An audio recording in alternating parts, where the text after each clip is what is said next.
Hey there, it's Kim McPherson, and today I'm going to go through the 7 subconscious weight loss blockers.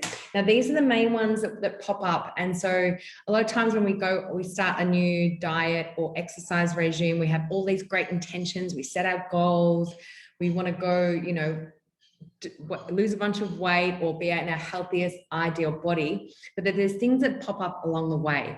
And so our subconscious brain, that part of us, its job is to keep us safe. Okay, so if there's any part of you that doesn't believe that it is safe to be in your ideal weight, you will end up sabotaging yourself. And we all know what that looks like.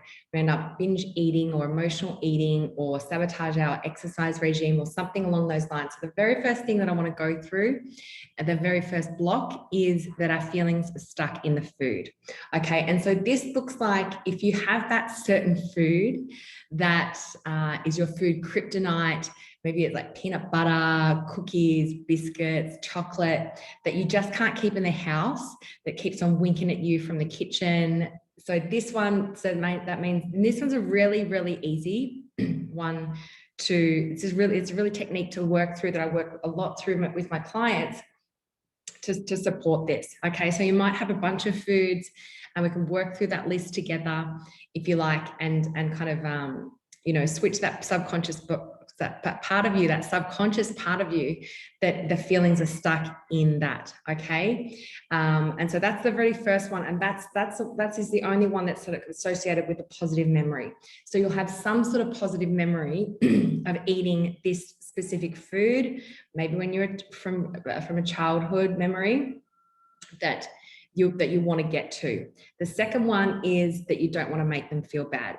Okay, so sometimes there's people in our life that we might have been, might have this bond with over wanting to lose weight. Okay, so this is a really quick exercise to do. If you close down your eyes and you can imagine that you're in your ideal body and you walk out on a stage and there's this big spotlight on you, and I want to see everyone in the audience, everyone that you know, your friends, family.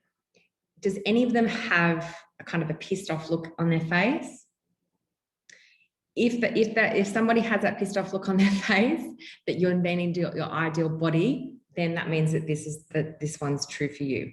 The third one is emotional eating. Okay, so if you have some sort of, if you eat emotionally, and eating emotionally is any time that you're eating when you're not hungry. Okay, so it might not look like a huge binge, but you might be like, I'm not hungry right now, but I want a snack. Okay, so the emotions can look like sadness, rejection, loneliness, any sort of fear, worry, any kind of anxiety that makes you want to leave kind of that, not sit with that emotion and run towards like something else to get away from that. So that's the second one. So that's the third one, sorry. The fourth one that we're going to talk through is called clean your plate.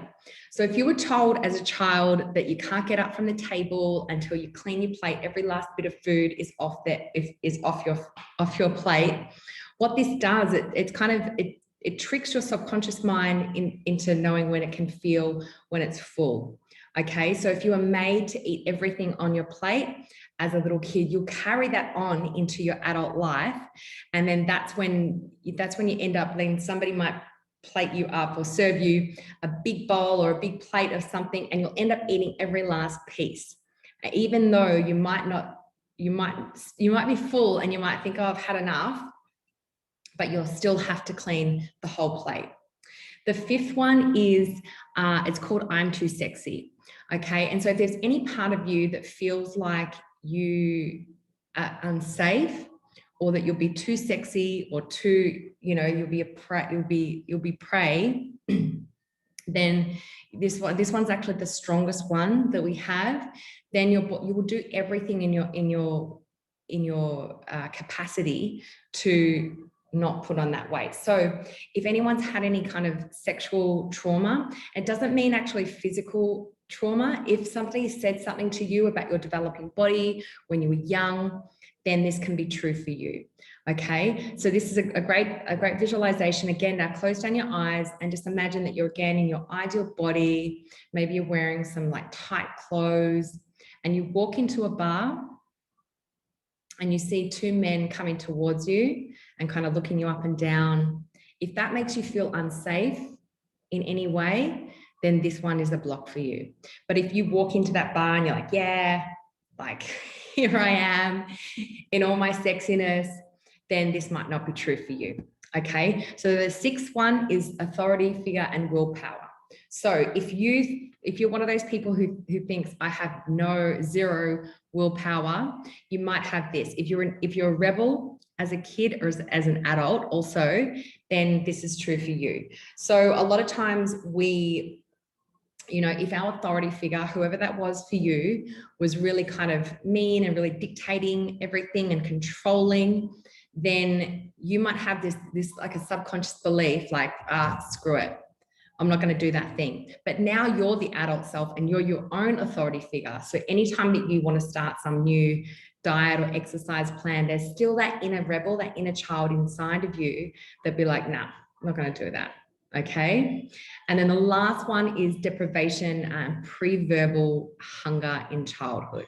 Okay. So if you weren't fed enough as a child, if you were left to cry by yourself before you're able to verbalize what your needs are, then this can be true for you. And also on the flip side, if we get into our subconscious associates nurturing, loving care with a full tummy. Okay, so you've got that connection, maybe with your mum breastfeeding or somebody giving you a bottle and giving you that attention and that love and that nurturance. Okay, so if you have any questions about this, I'd love to speak with you about it. I'd love to go through your subconscious beliefs. You can book in for a strategy session. I work through my clients with these subconscious weight loss blockers all the time, and we can work through these in my 6 and 12-week programs. So I'm going to put my details with this video and let me know when we can connect.